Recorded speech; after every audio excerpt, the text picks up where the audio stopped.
Our next guest, she started as a solo agent. She continues to work hard.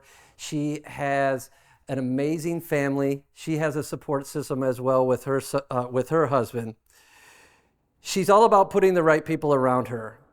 And as she has become better in this business, I've watched her grow from a solo agent to becoming a top producer, a certified mentor, and now starting her own team with Haltom Homes. She's an amazing wife. She's a caring mom. Please welcome Laura Haltom.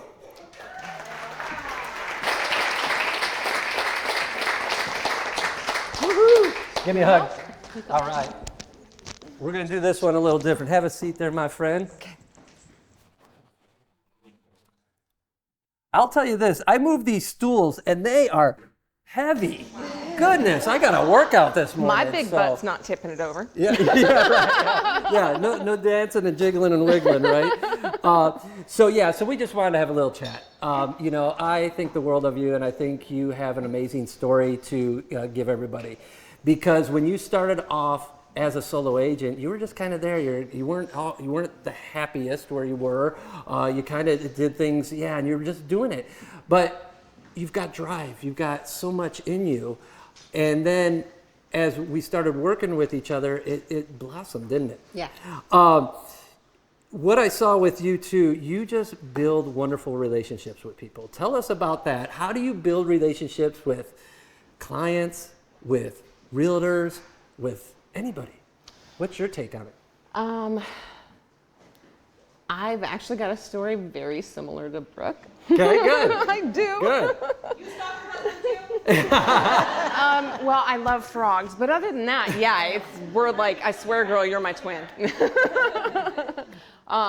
No, I grew up flipping homes with my parents, so I moved a lot, and I never really got close to people. So I like to stay out of the spotlight. Know how much I adore you that I'm sitting in this seat. It was a lot. I had to pull some teeth to get her up here. So yeah. I'm a motivator from behind the scenes, but all of that moving taught me how to get to know people and to learn who they are and what motivates them and what their needs are. And it's just who I am. I care for people. I nurture them. I help them obtain their goals. And I don't want gratitude or anything. It's just my job to help facilitate. And so part of doing that then is to recognize things that are similarities and that are differences and get people talking and opening up so I can learn what they need and how I can help. And if I can't help, then maybe I know someone and I can point them in the direction for the help that they need so that they can reach that goal. That's awesome. So, I mean, you take the old montage, understand to be understood, right? And that's something that's to your heart too. What's been one of the biggest stories that you've been able to build that relationship, and where's it led to? Maybe it's your spouse, maybe, Oh, there's so many stories coming to the forefront that my mouth's going, nope, don't open yet. It's going to come out a jumbled mess, and it'll give you exactly the reason why you stay out of the spotlight. I can't nail down one story. There's so many where, yes, I am going to nail down one. So I had this client, bless her heart, she was the sweetest thing in the world. She was, but she had the worst luck. I mean, she's the one that would get out of bed and step in something, and then as she's shaking that off, she's stepping in something else. I mean, and she'd come up and she was just the rosiest thing. She just lit from the inside, and she'd smile and go, okay, looks like I'm starting my day with a shower, and she'd be singing in the shower. I mean, she was amazing. So I met her. She had bought a home on contract because she couldn't qualify for a loan. She gets to the last payment.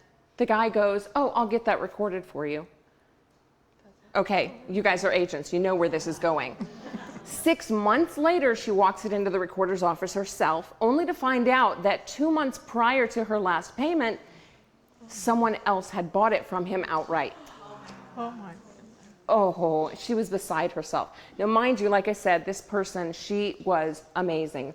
She had built a nonprofit that was unregistered where all of the community donated canned goods and everything to her front porch, and then people would come by and get it. She was the waypoint, but she would network and advertise and everything. That meant that she was going to be kicked out. And where was all of this going to go, and all the people that depended on it? And it was, so she goes through court. You would think, because her contract was first, but no, they awarded the house to him.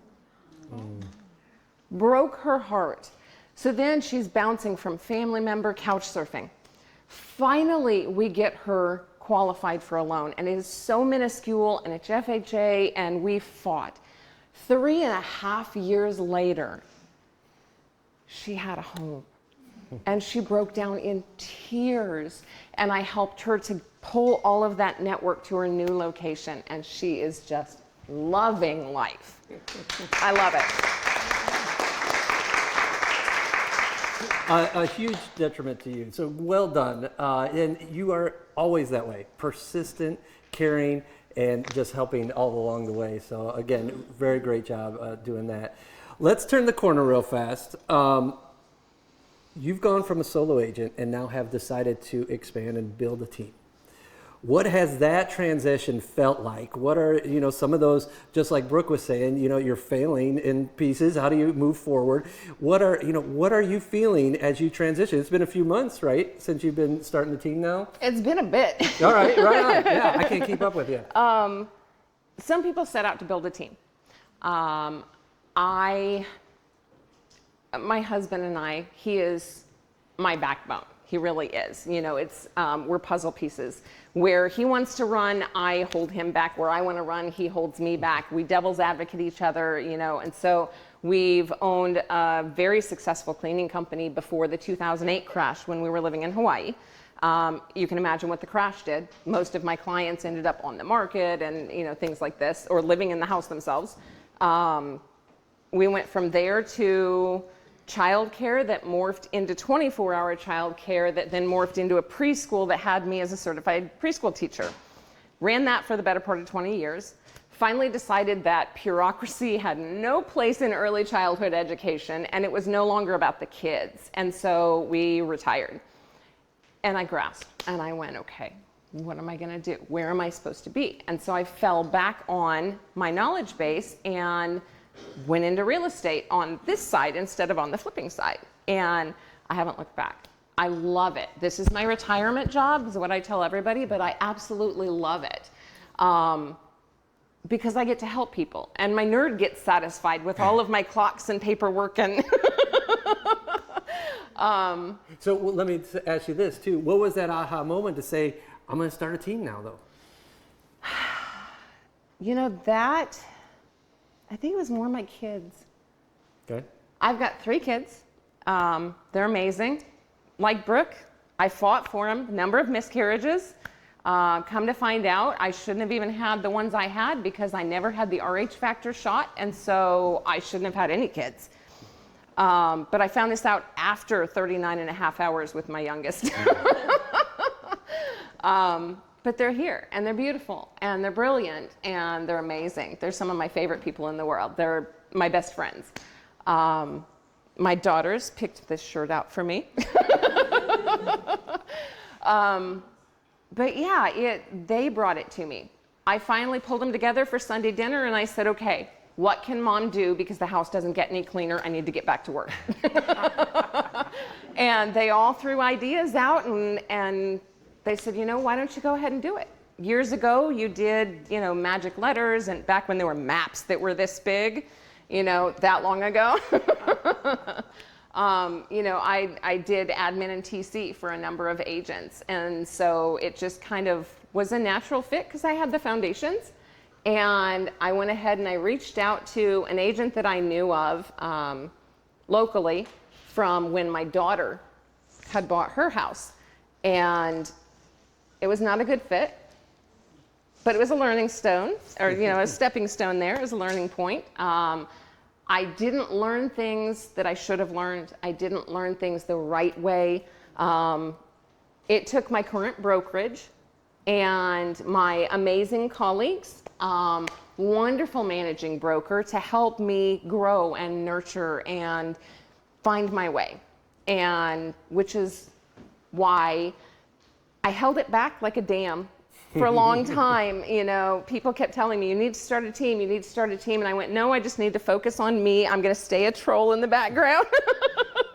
But then I realized that maybe it's not for me. Maybe I'm a conduit. You know, so many times knowledge or items or whatever come our way and they're not meant for us. And we pass them on to the right person in the right time and place. And that's what it was supposed to be. And so maybe everything that I've gone through isn't meant for me. Maybe I'm supposed to help somebody else grow and find their way. And so I went, okay, I'm done holding back the dam, and there's no plan. It's morphing and changing, and it's a collaboration, you know. It's what do you need and what do you need, and we're going to pace, and we're going to go, okay, if this is all you need, then we're here to support you. But if you want more, then we're here to support you, and we'll work together to find a way to make more. You know, and everybody then can find their own path in their own pace, and we're here to support. Awesome. You continue to impress me, so keep up the good work that you do each and every day. And thank you for being on the stage here today with me too. And let's give it up for Laura Holcomb. Great job. You nailed it.